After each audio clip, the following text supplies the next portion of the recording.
All right, hello everyone.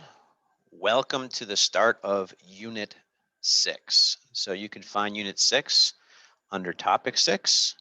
It's a new one on Google Classroom, and you can see Unit 6 packet right here. That's what you want to open up. So I'll give you a second to open it up to the very front page, and we're going to be here for a little bit of time today. We have some interesting stuff to discuss.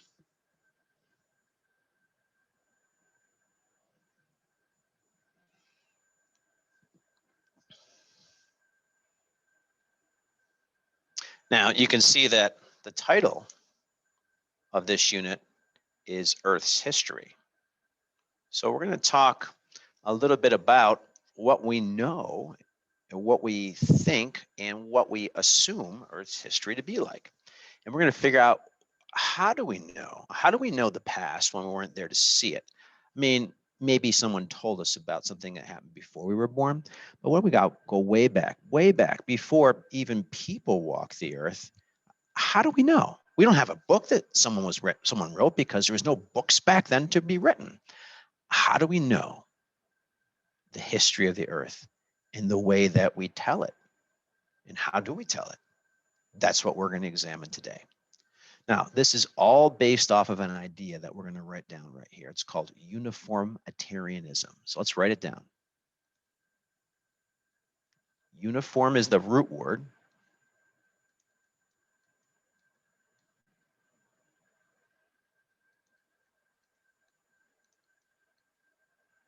That's the big word. Go ahead and get that down. We're saying that this idea is how we say that we know what we think that we know. Notice the root of the word here is uniform. Now, someday you might have a job that requires you to wear a uniform, or maybe you do, or maybe you've seen people who wear uniforms for their job, or sometimes for the military, or sometimes for a school event, or you get the idea. What's the role of a uniform? I think it's so that everyone looks the same, right? The same. So uniform is talking about something being the same. The reason why we wear a uniform is so that everyone looks the same. We know who's part of that team, part of that crowd, part of that company. Everyone looks the same. So uniformitarianism, the idea behind Earth's history, has to do with things being the same. What exactly do we mean by things being the same? Well, here's what we mean.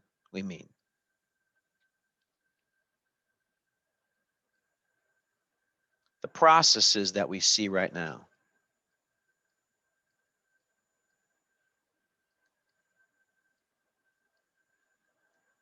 Right today, that we've witnessed for maybe our lifetimes, are the same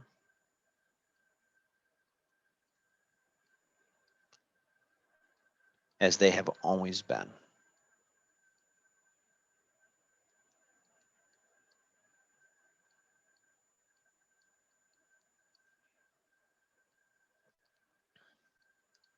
This is the idea of uniformitarianism. The idea is the stuff that we see going on right now, the processes that we see happening in nature, are the same as they've always been. Notice the same part. That's the uniform part of uniformitarianism. Now, what kinds of things? The sun rises, the sun sets. It's up for a certain amount of time of day, depending on the time of year. We assume that that's always been the same. What other kinds of things? Well, seasons, always been the same. Processes that happen, weather patterns, more or less the same. Erosion patterns, more or less the same. What's erosion? Rivers do that. Wind does that. It takes stuff, it picks it up, and it moves it to somewhere else. It takes, land with it. And have the processes always been the same? are they always the same? Think about it like this. You guys are like 14 to 16 years old, somewhere in that range, roughly, right? We'll call you like 15-ish. Okay, so now you were alive back in 2011, weren't you? That was 10 years ago. You were like 5. We had a major flood. And we had a big one before that. You probably weren't alive for that. That was the 2006 one.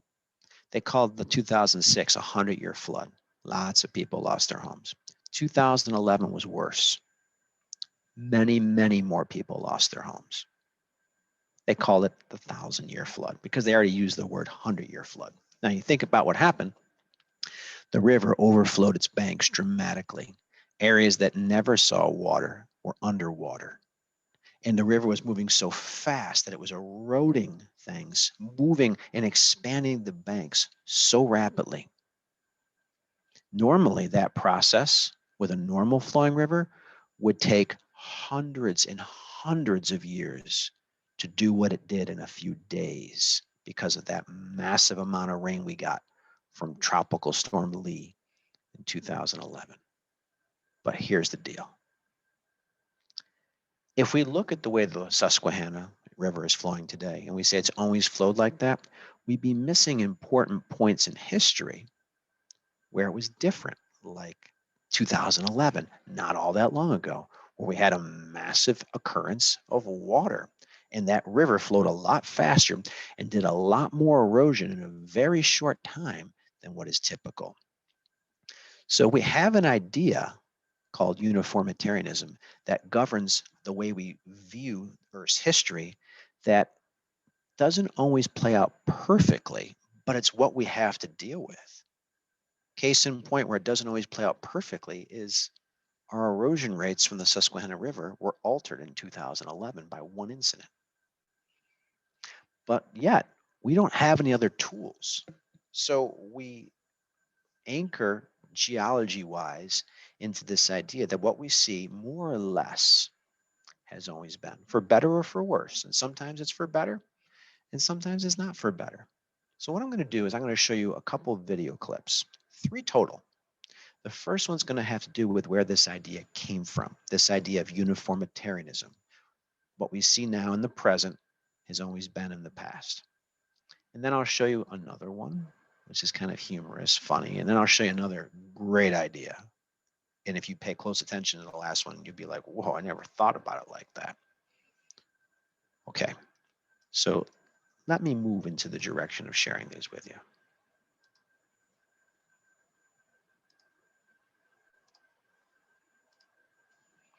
Here's the first one.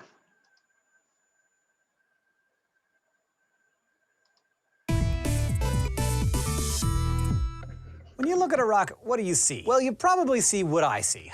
A rock. Gray, brown, maybe a few sparkles. Nothing too exciting. But to 18th century geologist James Hutton, rocks were more than just rocks. Instead, they were the keys to Earth's history. Billions of years of stone shifting, melting, crunching, twisting, and reforming. A history that he discovered in a time when most people believed that the world was 6,000 years old. James Hutton was born in Edinburgh, Scotland, June 3rd, 1726. He was a bit of a floater, studying at several universities throughout his youth. This wasn't a big deal. He had a pretty large inheritance and several farms and was able to live comfortably without finding a specific trade. According to his teachers, he didn't like math very much, but he did have a strong interest in chemistry. He qualified as a doctor and wrote his medical dissertation on the circulation of blood, which he believed correctly, but for the wrong reasons, was being constantly destroyed and renewed. Eventually, Hutton decided that he didn't really want to pursue medicine. He spent some time on his farms, and then he moved back to Edinburgh in 1768 and began to develop his ideas about geology, which also involved renewal and recirculation. In Hutton's time, a lot of people believed that Earth was shaped by catastrophes, like the ones in the Bible. But Hutton thought that Earth actually went through a constant cycle of destruction and renewal. He proposed that rocks and soil are eroded and swept into the sea and then compacted into bedrock before being twisted and turned by enormous pressure. A few years after he first came up with this theory, Hutton discovered evidence for it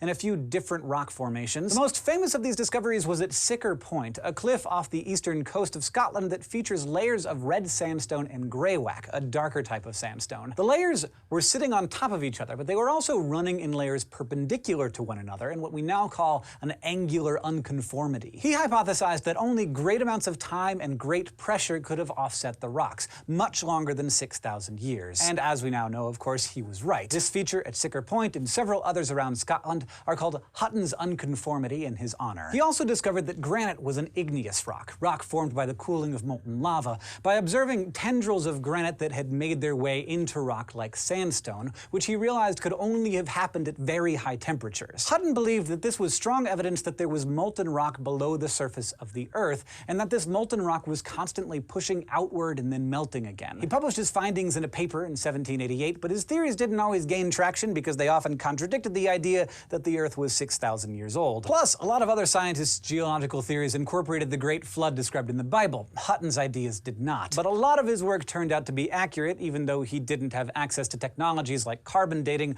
which would have put actual numbers on the ages of rocks. Hutton also paved the way for future scientists, like 19th century British geologist Charles Lyell, to develop a theory called Uniformitarianism. Uniformitarianism is the idea that the processes that shape the world now also shaped it in the past. So scientists can work backward and figure out what happened in the past. By assuming that natural laws function in the same way across space and time, we don't need major catastrophes to explain how Earth formed. Instead, we can show that it's the result of slow processes over enormous spans of time. Thanks to Hutton, the picture of our world got a lot more complex. He was wrong about some stuff, but many of his ideas helped shape geological concepts that we still use today. Not too bad for a guy who's famous for saying that the Lord should pity the backside that is, and I quote, clagged to a head that will hunt stones. Thanks for watching this episode of SciShow, which was brought to you by our patrons on Patreon. If you want to help support the show, you can go to Patreon.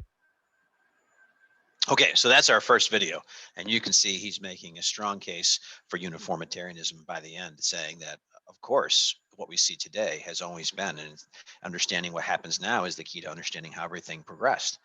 But he obviously is not paying attention to monumental events that happen. Case in point, our 2011 incident where we got tons of rain and the Susquehanna overflowed, and it was really bad. So let's check out another video. This one is just goofy, but you'll get the point. This talks about Hutton, the guy who talked about uniformitarianism, and what happened with the whole thing. Here we go. What a beautiful day. Whoa! You're going bald! Indeed. Fancy meeting you here, Timothy, considering we live in time spans differentiating over 2,000 years. Who are you anyway, you spectacularly handsome man? Why, I'm James Hudson, my child, the discoverer of uniformitarianism, in which I think that geologic processes happen slowly over millions of years and are still occurring today. Hudson, you balding eagle of sorts, I know with all my heart that geologic changes occur suddenly, from severe earthquakes or floods, for example. I'm guessing you're about 2,000 years old, and therefore wrong. Even in your time, people claim that theory wrong. So the theory catastrophism is therefore correct. But my dear boy, later my partner in crime, Charles Lyell, helped me prove that this incredible theory was true. The theory of uniformitarianism is correct. Charles, come down here.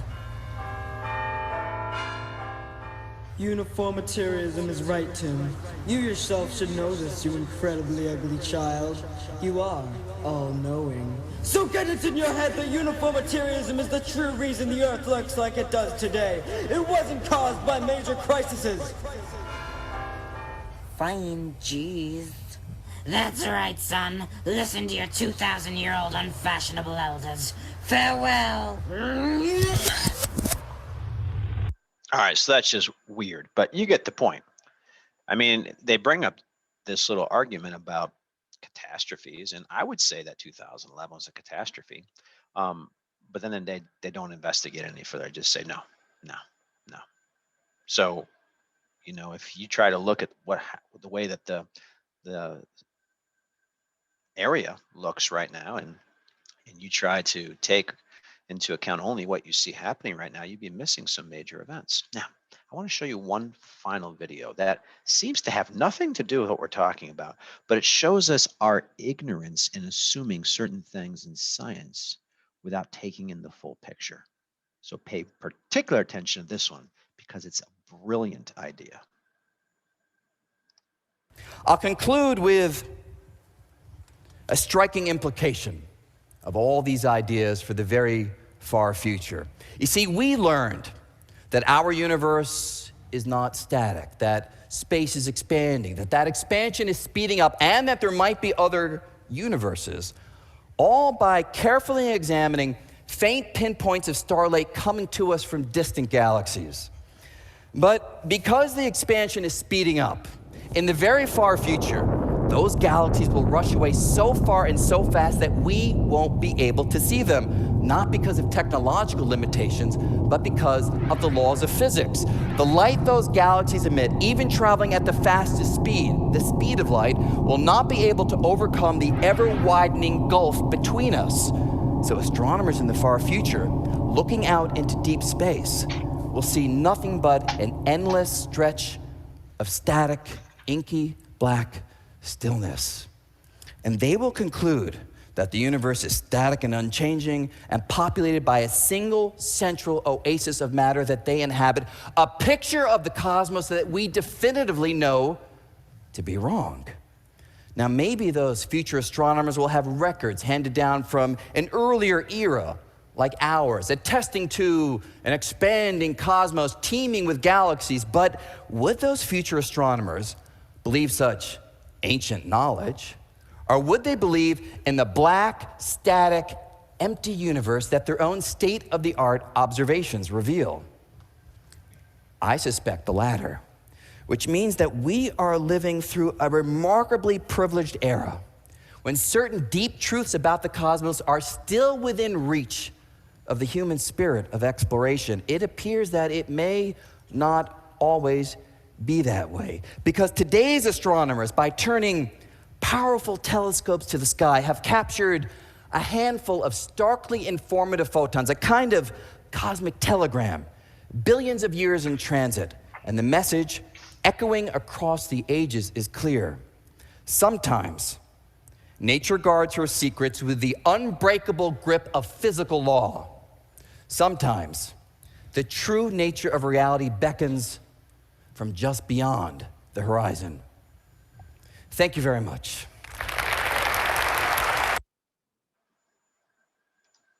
So that idea, if you could catch it, if you could understand what was being said, tells us that we have information today in our universe today in the form of stars that we can see that we won't always be able to see in the future. And that if we were to write down what we see stars in the sky, in millions of years in the future, people read that and they say, oh, hogwash, what do they know? There's no stars in the sky, because that the universe expands so far that starlight can't reach us. There's no stars in the sky. There's never been stars in the sky, discounting the fact that things have changed. It's kind of foolish to not take into account the whole picture. Now, turn with me to the first page. And this is talking about what we just mentioned, relative time. And I want you to read it, because relative time is about placing things in order. Like for instance, I am older than you, but that alone can't tell you my age and can't tell you your age. We just know relative, I'm older than you. And you're older than a kindergartner, but this doesn't tell you what your age is. You might not know the exact age of the kindergartner. Relative age or relative dates are kind of just putting them in sequence without giving them a specific number associated with them, like I am this age, or this happened this many years ago. We just know what happens first, second, third. So I want you to read this, and then I want you to read the second paragraph that talks about rocks forming. And when they form underwater, and they form in layers. One layer is laid down, then another one is laid down. After they form in layers, the oldest is on the bottom and the youngest is on top. After that, things can happen to the rocks. They can be tilted, they can be overturned, they can be folded, and they can even break. And if they break, that break happened after they were there, right? The bottom layer got laid down, then the top one, then they broke. You can't break them before they're there. So we're going to be kind of doing a little detective work, figuring out what happened first, second, third, fourth, fifth kind of thing. Remember, I had the bottom layer, then the top layer, then the break. Then I could tilt them. I could tilt them in different directions. So that's what this bottom paragraph is talking about. I want you to read both paragraphs, and I want you to answer all the questions. That's 1 through the bottom of the page. That's your task in preparation for tomorrow. Tomorrow, we'll utilize this information and we'll begin our detective work, figuring out what event happened first, second, third, and fourth, and fifth, and so on. Okay, please get to that. I'm going to stop the video right now, and that's your task. And there's also going to be something to fill out in the form of a Google form that's attached to this Google Classroom assignment.